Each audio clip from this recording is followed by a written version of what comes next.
ফরিদপুরে বিএনপির দুপক্ষের সংঘর্ষ, ভাঙচুর, আগুন। ত্রয়োদশ জাতীয় সংসদ নির্বাচনের মনোনয়নকে কেন্দ্র করে বিএনপির দুই নেতার সমর্থকদের মধ্যেও সংঘর্ষ, হামলা, ভাঙচুর ও অগ্নিসংযোগের ঘটনা ঘটেছে। ফরিদপুরের বোয়ালমারী উপজেলায় এ ঘটনা ঘটে। এ সময় পুলিশসহ অন্তত ২০ জন আহত হয়েছেন। কৃষক দলের সহসভাপতি খন্দকার নাসিরুল ইসলাম এবং বোয়ালমারী উপজেলা বিএনপির সাবেক যুগ্ম সম্পাদক শামসুদ্দিন মিয়া ঝুনুর সমর্থকদের মধ্যে এই সংঘর্ষের ঘটনা ঘটে বলে প্রত্যক্ষদর্শীরা জানান। বোয়ালমারী থানার ওসি মাহমুদুর হাসান জানান, সংঘর্ষের কারণে শুক্রবার বিকেলে প্রায় ১.৫ ঘণ্টা ধরে পৌরসভা ওয়াপদা মোড় ও আশেপাশের এলাকায় রণক্ষেত্রে পরিণত হয়।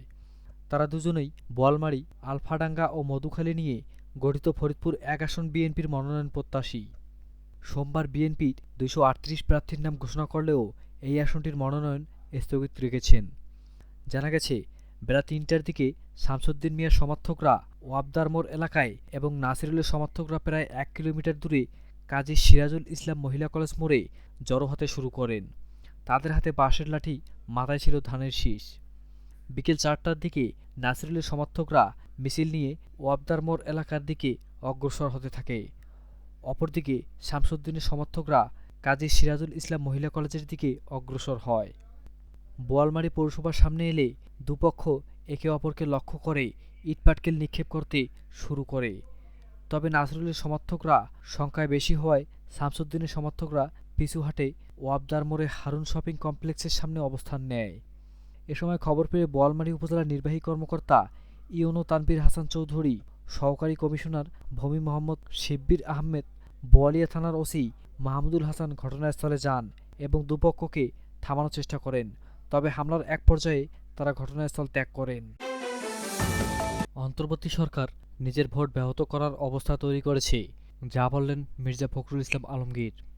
অন্তর্বর্তী সরকার নিজেই ভোট ব্যাহত করার মতো অবস্থা তৈরি করেছেন বলে মন্তব্য করেছেন বিএনপির মহাসচিব মির্জা ফখরুল ইসলাম আলমগীর। শুক্রবার ৭ নভেম্বর ঢাকার নয়াপল্টনে এক সমাবেশে এমন মন্তব্য করেন তিনি।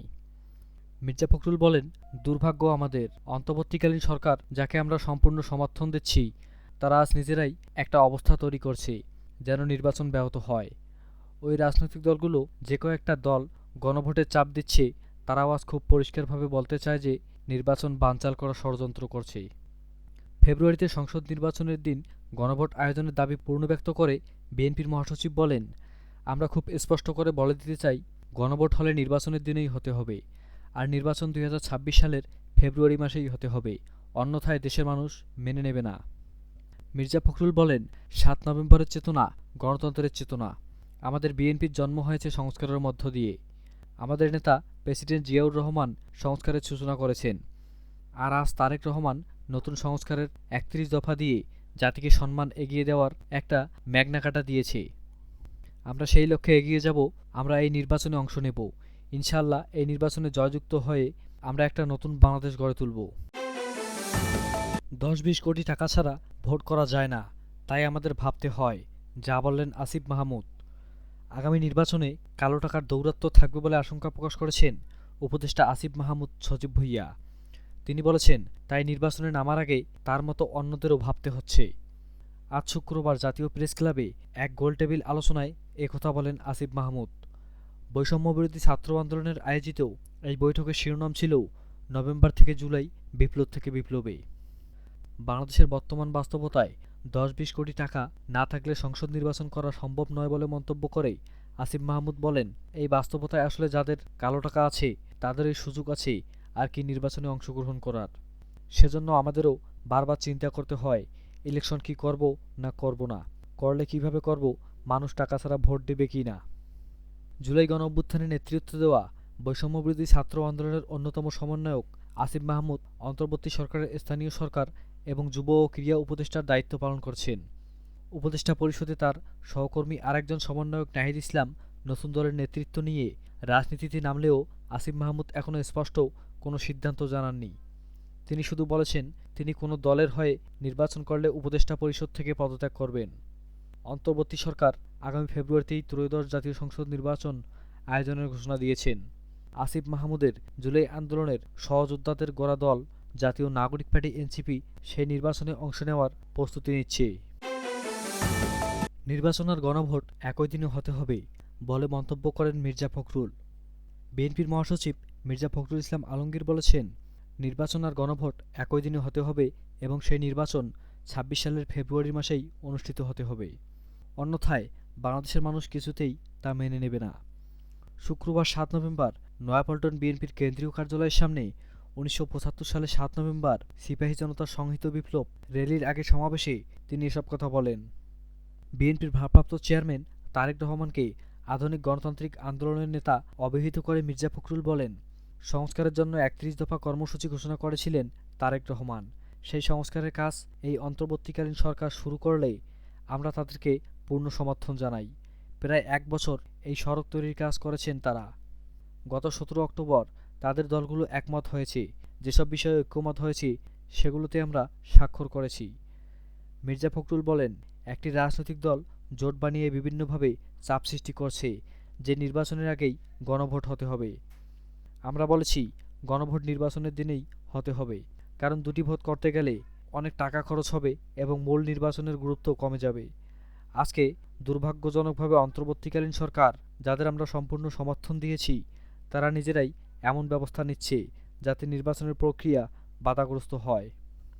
মির্জা ফখরুল বলেন, আমরা এই নির্বাচনে অংশগ্রহণ করব এবং ইনশাআল্লাহ এই নির্বাচনে বিজয়ী হয়ে একটি নতুন বাংলাদেশ গড়ে তুলব।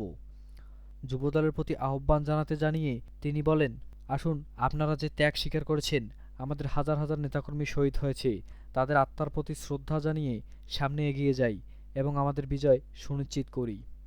সমাবেশের পর রাজধানীর নয়াপল্টনে বিএনপির কেন্দ্রীয় কার্যালয়ের সামনে দলটির কর্মসূচির অংশ হিসেবে জাতীয় সিপাহী জনতার বিপ্লব ও সংহতি দিবসের র্যালি শুক্রবার বিকেল ৪টা ৪ মিনিটে শুরু হয়েছে।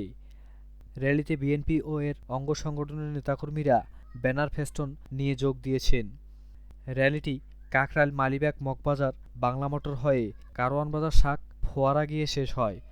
কর্মসূচি উপলক্ষে আইনশৃঙ্খলা রক্ষাকারী বাহিনী উপস্থিত ছিলেন চোখে পড়ার মতো। পরিবর্তনের প্রয়োজনে তরুণরা আবারও রাস্তায় নামবে, যা বললেন নাহিদ ইসলাম। পরিবর্তন না হলে তরুণরা প্রয়োজনে আবারও রাস্তায় নামবে বলে মন্তব্য করেছেন জাতীয় নাগরিক পার্টি এনসিপির আহ্বায়ক নাহিদ ইসলাম। তিনি বলেন, বাংলাদেশের মানুষ পরিবর্তনের জন্য মুখিয়ে আছে। পরিবর্তন ছাড়া অভ্যুত্থান, নির্বাচন, ঐক্যমত কমিশন সবকিছু ব্যর্থ। শুক্রবার ৭ নভেম্বর দুপুরে রাজধানীর বাংলা একাডেমিতে ইউনিভার্সিটি টিচার্স ফোরামের আত্মপ্রকাশ অনুষ্ঠানে এসব কথা বলেন এনসিপির এই নেতা। এনসিপির নেতা বলেন, ফ্যাসিবাদী কাঠামো এখনও রয়ে গেছে, সেজন্য ঐক্যমত্য প্রক্রিয়া শেষ হওয়ার পর একমত হওয়া যাচ্ছে না। ব্যক্তি ও সমাজের চিন্তার পরিবর্তন ছাড়া ফ্যাসিবাদ নির্মূল সম্ভব নয়।